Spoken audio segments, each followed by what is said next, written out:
In 12 years, a quiet engineer in a rented Beijing apartment built a $300 billion empire that now controls how 1.5 billion humans spend their attention every single day. He had no social network, no celebrity users, no advertising budget.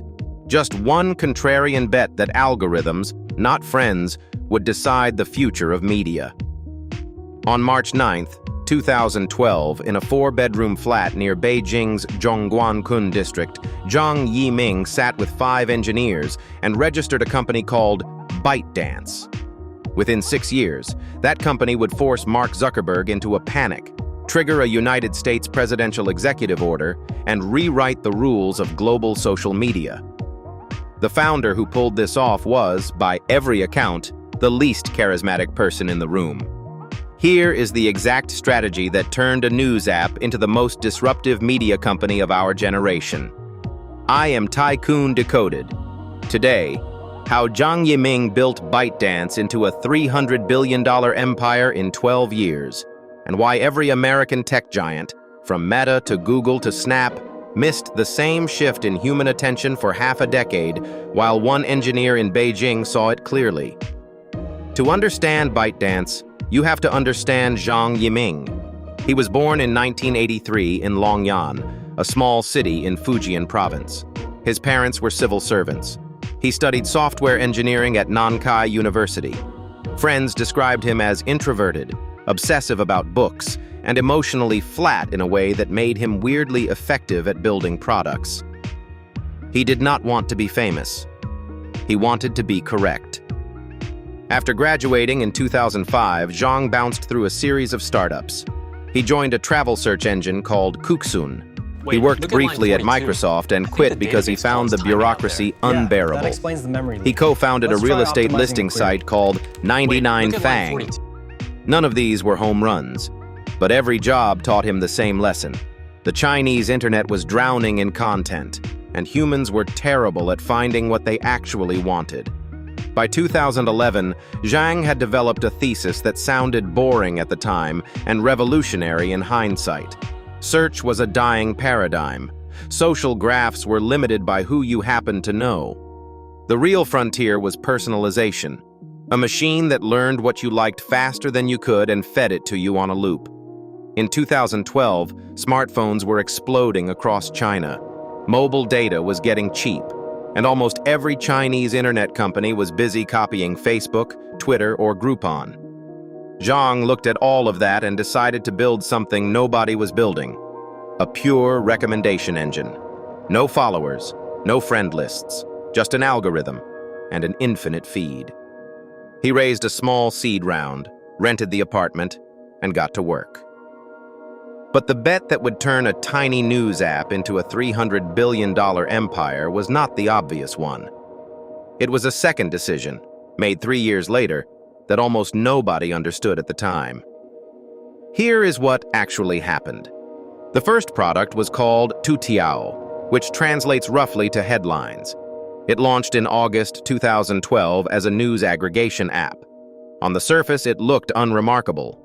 Another app pulling articles from across the Chinese web. The trick was underneath. Every action you took inside Toutiao, every tap, every scroll pause, every share, every second of dwell time, fed a machine learning model that ranked the next article you would see. The app got smarter with every user, every minute. Most Chinese tech companies in 2012 were still hiring editors to curate front pages. Zhang fired the concept of an editor entirely. He believed editors were just slow, expensive, biased algorithms made of flesh. Toutiao grew quietly at first, then explosively. By the end of 2014, it had over 13 million daily active users. By 2016, that number was 78 million. The Chinese internet establishment, charitably, did not see this coming. Baidu, the search giant, treated Toutiao as a minor news app. Tencent treated it as a curiosity. Both would spend the next 8 years trying and failing to catch up. Zhang reinvested aggressively into one specific advantage: infrastructure. He hired hundreds of machine learning engineers when most Chinese startups were still hiring growth marketers. He built a recommendation system that could be redeployed across any content type. Articles, videos, jokes, memes. The team called it internally the content engine. It did not care what the content was. It only cared about what you watched next. This was the second bet, the one almost nobody understood. Zhang was not building a news app. He was building a personalization platform that could be wrapped around any media format. In 2016, he wrapped it around short vertical video. The product was called Douyin. It launched in September of that year. Within 200 days, it had 100 million daily users inside China. The format was simple. Full-screen vertical video. 15 seconds. Swipe up for the next one. The algorithm decided everything. No follower graph, no social pressure, just pure attentional crack. Zhang watched the Douyin growth curve and made a decision that nobody in Chinese tech had ever pulled off. He decided to go global.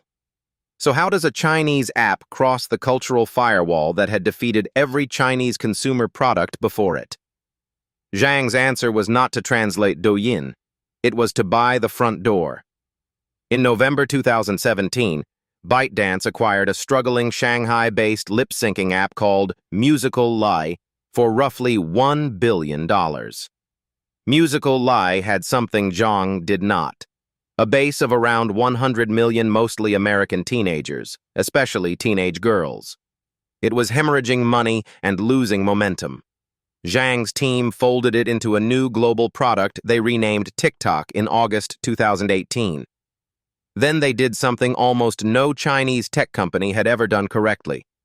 They left the algorithm in charge and got out of the way. ByteDance poured an estimated $1 billion in 2018 alone into TikTok user acquisition. Facebook and Snapchat ads were the primary channels, which is a detail worth holding on to. Zhang used Mark Zuckerberg's own ad system to buy the users that would eventually attack Mark Zuckerberg's business. Wall Street, never one to miss an opportunity to be wrong about the future of media, mostly ignored it. By the end of 2019, TikTok had 500 million monthly active users globally. By mid-2020, during the pandemic, it hit 1 billion. Zuckerberg internally panicked. Leaked emails would later show Meta executives describing TikTok as the most serious competitor they had ever faced. Meta launched Reels. YouTube launched Shorts, Snap launched Spotlight. All of them were essentially polite copies of what Zhang's team had built. Inside ByteDance, the culture stayed strange. Zhang banned managers from using the word strategy in meetings. He believed strategy was something post-rationalized after the fact. What mattered was speed of iteration. The internal mantra was, develop a company as a product. New tools were tested in days, not quarters. The performance review system was brutal and quantitative. By 2020, ByteDance had over 100,000 employees worldwide and was valued in private markets at over $180 billion. The company was profitable. Wildly, almost embarrassingly profitable. And then the geopolitics arrived. On August 6, 2020, President Donald Trump signed an executive order effectively threatening to ban TikTok in the United States unless ByteDance sold its American operations. Microsoft, Oracle, and Walmart all circled. The deal proposals were chaotic. Zhang, by every account, was furious privately and silent publicly. He believed ByteDance was a global company headquartered in Beijing, not a Chinese company expanding globally. The distinction mattered to him. It did not matter to Washington. In May 2021, in a move that shocked the global tech press, Zhang stepped down as CEO of ByteDance. He was 38 years old. The official reason was that he was not, quote, particularly enjoying the operational work. He handed the company to co-founder Liang Rubo and retreated into research. ByteDance kept growing anyway. Revenue in 2023 hit roughly $120 billion, surpassing Meta. The private valuation climbed to around $300 billion. TikTok crossed 1.5 billion monthly active users. The American showdown continued, with a 2024 law forcing a divestiture deadline. And through all of it, the founder who built it watched from the sidelines, reading philosophy and quietly funding a personal foundation. The empire kept running, because the engine he had built no longer required him at the wheel. Was that a triumph or a quiet admission that the company had outgrown its founder?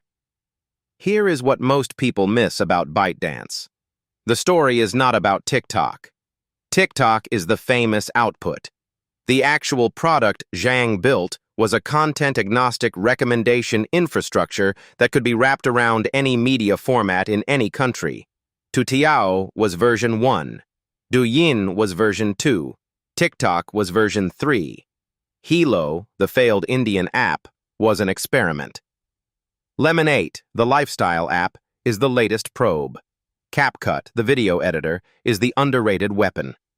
Each one is a different shell wrapped around the same core engine. Why does Zhang Yiming keep launching products most Westerners never hear about? Because the company is not in the social media business. It is in the attention compounding business.